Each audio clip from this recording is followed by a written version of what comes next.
check out our streaming schedule for this week.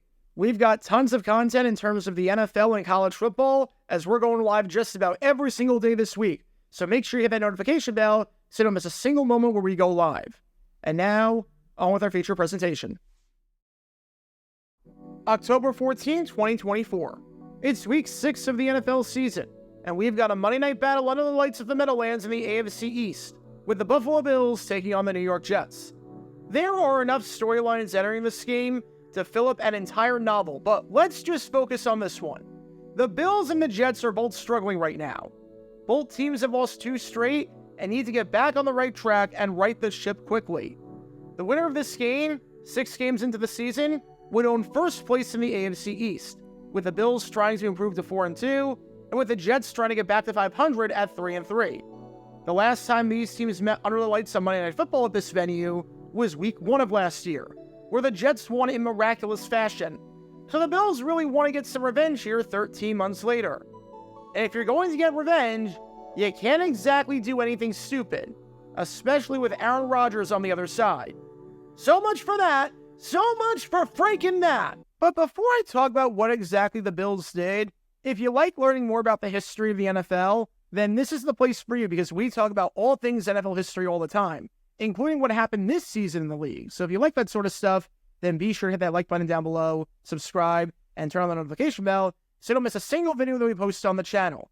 Thanks in advance for your support as we try and hit 70,000 subscribers. Here's the situation. It's the end of the first half, and there is 8 seconds left. The Bills are leading at 20-10, thanks in part to 2 first-half touchdown passes by Josh Allen. And the Bills get the ball to start the second half. If you can just stop the Jets here, you're golden. The good news for the Bills is that the Jets have the ball at their own 48-yard line, and the Jets have no timeouts left. With 8 seconds to go, the Jets can either dial up a Hail Mary, or they can call an out route and get closer again to field goal range for Greg Zuerlein to try and cut it to a 1-score game that way. Defensively, you're in a good spot, but you need to defend this play and keep the momentum on your side. And you've got everyone on the same page since you just called the timeout to make sure your defense was set. So, with the Jets unable to use the middle of the field, let's see what defense the Bills have dialed up here. You have a quarterback spy. You have a quarterback spy. In case there's a run by Aaron Rodgers. A run by 41-year-old Aaron Rodgers. With no timeouts left. To the middle of the field. A quarterback spy. A quarterback spy. I'm sorry, what? Go. Up into the air. Into the end zone. And touchdown. Welcome to Dumb Decisions. Before I break down what happened here, this whole series is about taking an in-depth look at decisions made during games that were clearly awful from the start. This isn't something to look bad in hindsight. Rather, this is something to look awful almost immediately.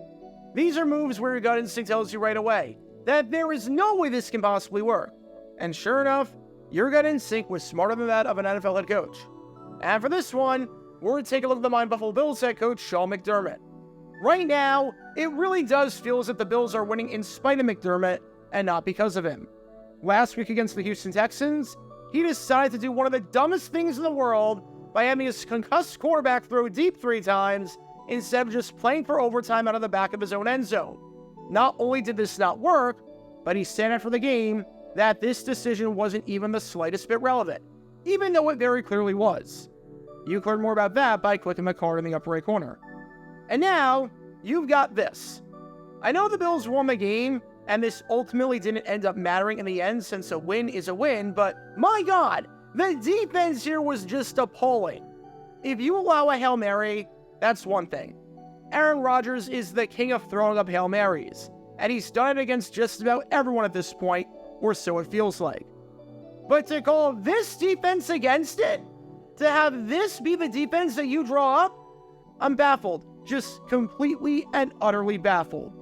So with that being said, let's take a look at why having a quarterback spy in a Hail Mary situation is a really bad idea.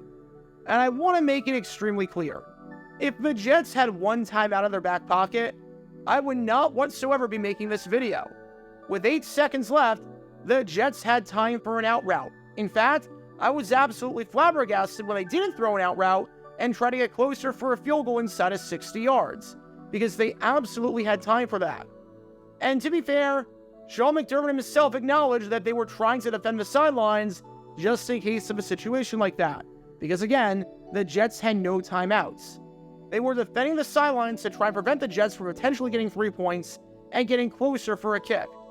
Take a listen to what McDermott had to say after the game about that. We've got to go back and re-examine the situation at the end of the half with the sideline play. We were defending the sideline with the potential for the field goal, and left a Hail Mary check to a Hail Mary, and so we've got to go back and re-examine that as well. So a lot to clean up.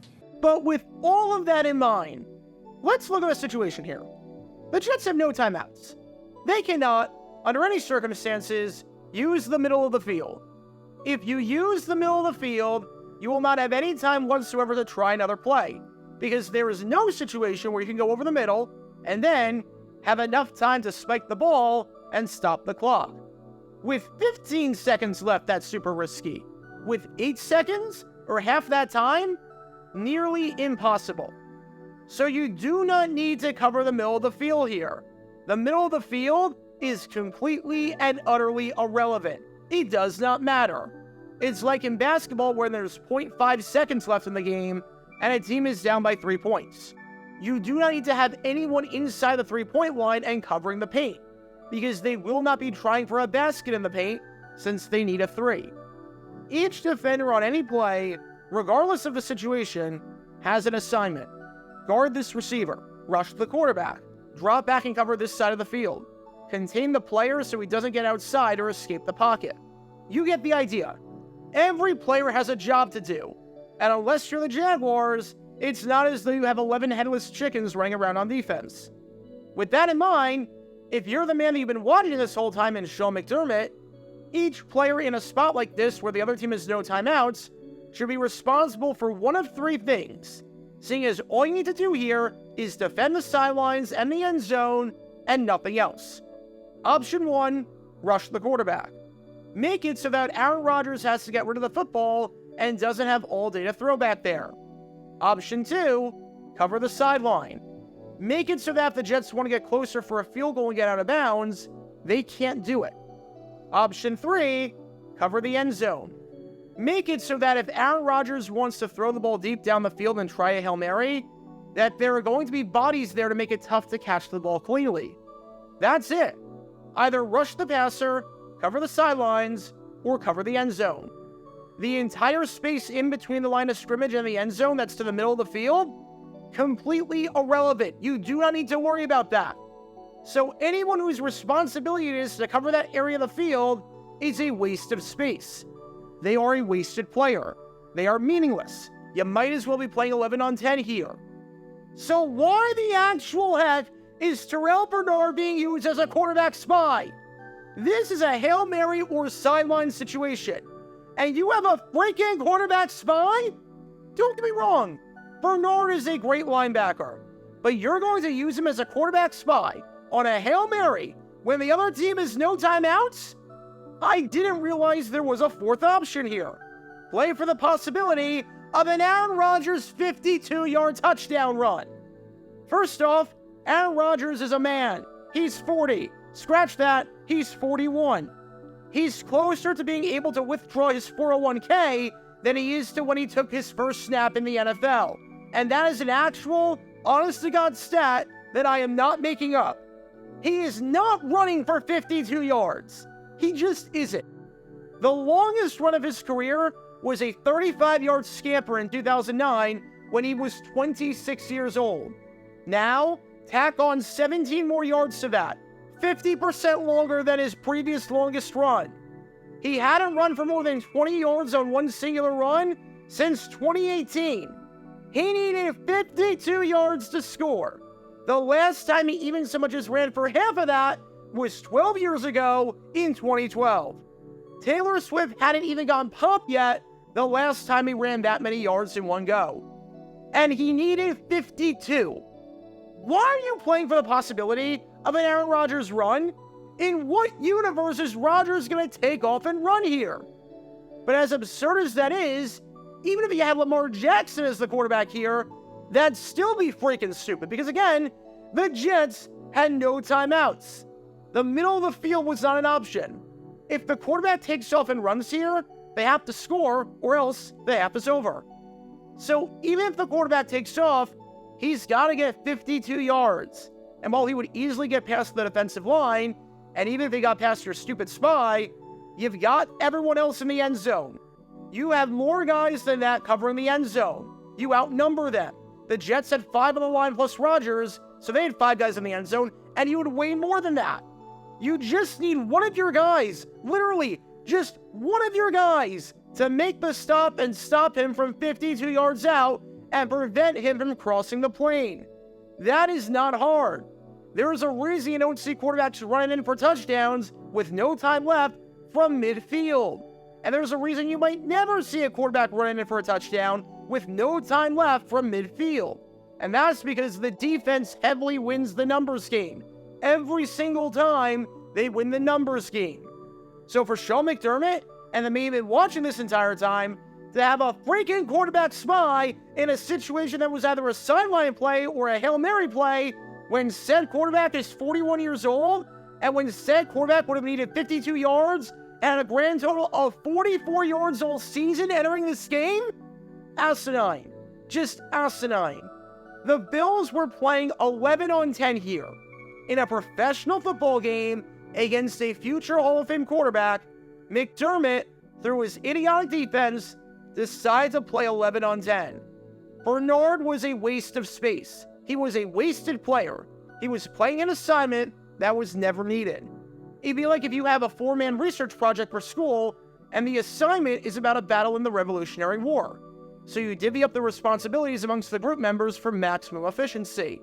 And one of the people's assignments is to find cat photos. Like, how does that help? How does that possibly help you achieve your objective?